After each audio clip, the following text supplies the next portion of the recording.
Recording studio मठिया DJ Kanchan Raj नीम चौक चौसीमा वैशाली। रोता दिलवा खुली कबजी हो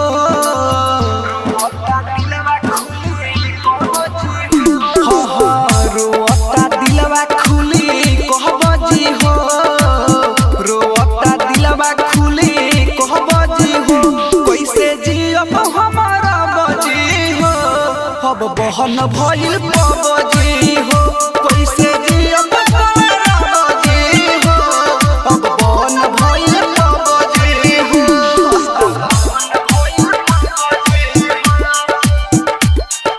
mix by DJ Kanchan Raj Hajipur Vaishali.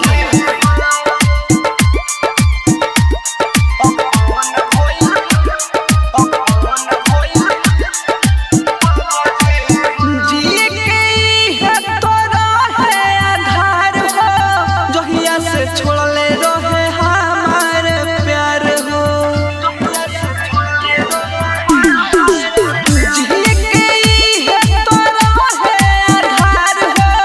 जहिया से छोड़ले रहे हमार प्यार हो टूट गइल दिल फेरू बजी हो टूट गइल दिल फेरू बजी हो कैसे जियब बोला बजी हो अब बहन भइल पबजी हो कैसे जियब बोला बजी हो अब बहन भइल पबजी हो। Mix by Pallavi recording studio मठिया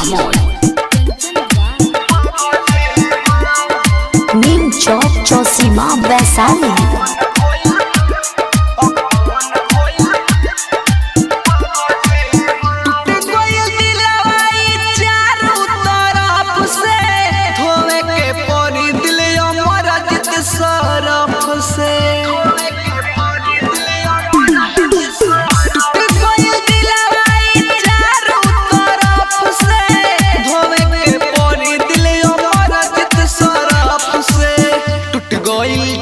सपना सहबजी हो टूट गइल दी के सपना सहबजी हो कैसे जियब बोला बजी हो अब बहन भइल पबजी हो